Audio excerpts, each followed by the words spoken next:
আওয়ামী লীগের মিছিল বড় হচ্ছে, আওয়ামী লীগের মিছিল আগের চেয়ে অনেক বেশি ঘন ঘন হচ্ছে, আওয়ামী লীগের মিছিল ঢাকার অনেক গুরুত্বপূর্ণ সড়কগুলোতে হতে দেখছি আমরা, এবং মিছিলের দৈর্ঘ্য প্রস্থ যথেষ্ট বড়। সুতরাং ঘরের পাশে আওয়ামী লীগ যে হাত পা গুটিয়ে বসে আছে তেমনটিও নয়। শুরুর দিকে আমরা যেমন তাদের মধ্যে কিছুটা হতবিহ্বল ভাব বা কিছুটা হতচকিত অবস্থা লক্ষ্য করেছিলাম, এই সরকারের ক্রমাগত উপর্যুপরি ব্যর্থতা তাদেরকে সেই সাহস দিয়েছে যাতে তারা কোনো রকম কোনো দুঃখ প্রকাশ না করে, কোনো রকম কোনো অনুশোচনা না করে আবারও বীর দর্পে পলিটিক্সে আসবার কথা চিন্তা করে। এবং ভেরি রিসেন্ট যেই ইন্টারভিউটা আমাদের প্রধান উপদেষ্টা দিলেন, সেখানেও কিন্তু তিনি বেশ কিছু জায়গা একটু হেইজি বা একটু অস্পষ্ট রেখেছেন।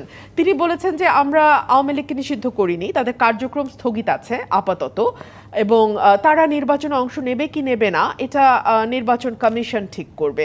বিষয়টির মধ্যে এক ধরনের, এবং সেই সাথে প্রধান উপদেষ্টা প্রেস সচিব শফিকুল আলম কিন্তু জানিয়েছেন এটি একটি ট্রান্সলেশন জনিত সমস্যা। আপনি এই বিষয়ে কি বলবেন? দেখুন, পলিটিশিয়ানরা যখন কোনো কিছু অ্যাভয়েড করতে চান, ওনারা পলিটিক্যাল সিকনেস বলে একটা কথা আছে, রাজনৈতিক অসুস্থতা, ওনারা হঠাৎ অসুস্থ হয়ে যান। ধরুন কোন একটা সমাবেশে আপনি যেতে চাইছেন না, কোন একটা মিটিং আপনি অ্যাটেন্ড করতে চাচ্ছেন না, আপনাকে কল করা হলে ইনভেরিয়েবলি আপনি বলবেন আমি অসুস্থ। এটাকে আমরা বলি পলিটিক্যাল সিকনেস। সো এই ধরনের অজুহাত আসতে পারে, কিন্তু আমার ব্যাখ্যা আমি করেছি, মানুষও তার যার যার ব্যাখ্যা শেষে করবে। এই সকল কিছু যদি আপনি এক জায়গায় নিয়ে আসেন, আপনি দেখবেন একটা গভীর অনিশ্চয়তা, এবং দেশের ভেতরে দেশের বাইরে ক্রমাগত কিন্তু অস্থিতিশীল পরিবেশ তৈরি হচ্ছে, এবং অস্থিরতা হচ্ছে।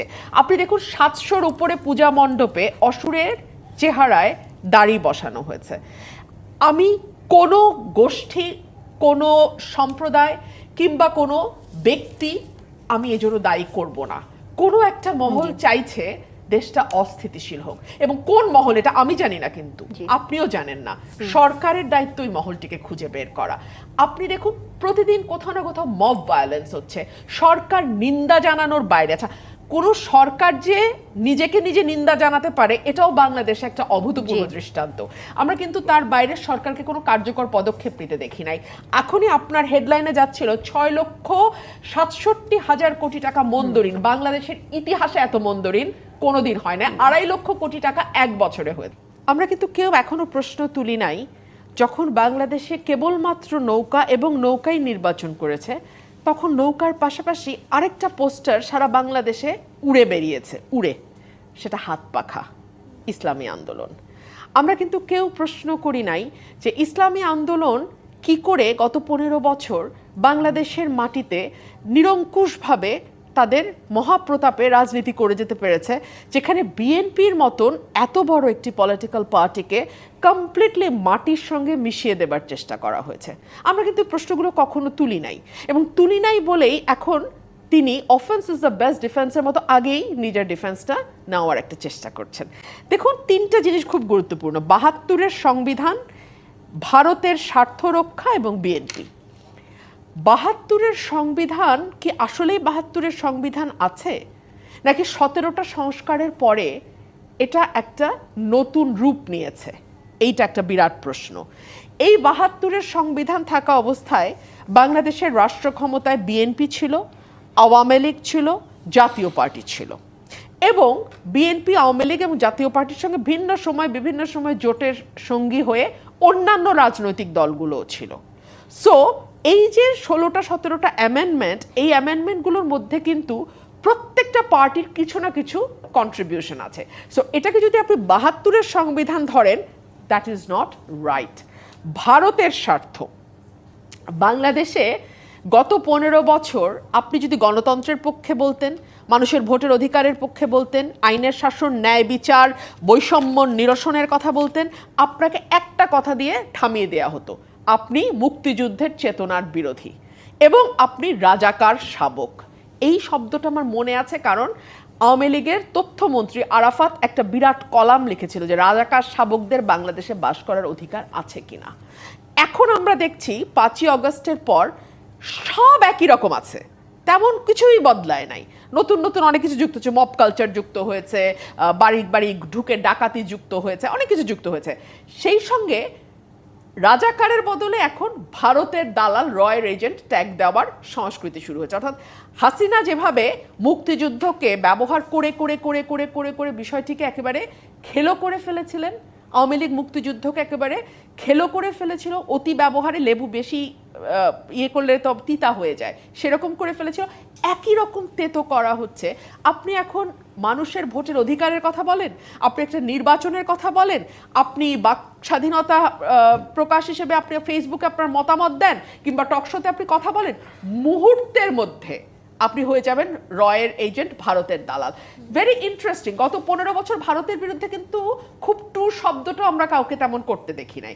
তখন যখন আমি ঠিক এইভাবেই, আমার কোনো খাতায় কোনো পরিবর্তন হয় না, কথারও পরিবর্তন হয় নাই, অ্যাপিয়ারেন্সেরও পরিবর্তন হয় না, লুকেরও পরিবর্তন হয় না, আমি যখন এখন কথা বলি তখন কিন্তু তখন যারা আমাকে ঈশ্বর জ্ঞানে এত ভালো এত ভালো এত ভালো কথা বলি তাদের খুব পছন্দ হতো, তারাই এখন আমাকে অবলীলায় ভারতের দালাল রয়ের এজেন্ট বলে।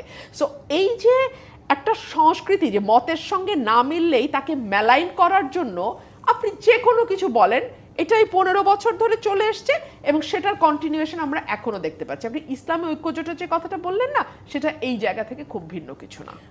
উপদেষ্টারা কে কার সঙ্গে লেয়াজু করেছেন, কোন রাজনৈতিক দলের সঙ্গে করেছেন, কারা দেশ থেকে পালিয়ে যাওয়ার বা সেফ এক্সিট খুঁজছেন, কিংবা কারা কথা দিয়ে কথা রাখেননি, বিশ্বাস ভঙ্গ করেছে, প্রতারিত হয়েছেন তিনি, এই কথাগুলো বলবার জন্য সময় লাগবে কেন? মানে উনি যদি সত্য কথন দেন এবং উনি যদি যা বলেন সেটাকে বিশ্বাস করেন এবং সেটা সত্যতা তার কাছে থাকে, ডকুমেন্ট থাকে, এভিডেন্স থাকে, তাহলে সেটা তো উনি যে কোনো সময় দিতে পারেন। বরং এখন দিলে বরং আরও ভালো, তাই না?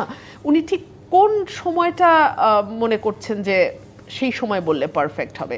সেটা কি যে দুজন উপদেষ্টা আপনার ছাত্রদের তরফ থেকে গিয়ে উপদেষ্টা পরিষদে জায়গা আছেন এবং এখনো তারা আছেন, নাহিদের সহযোদ্ধা, তারা কোন দলে যাবে, কোন দলের সঙ্গে রাজনীতি করবে সেটা দেখবার পরে কি নাহিদ বলবেন?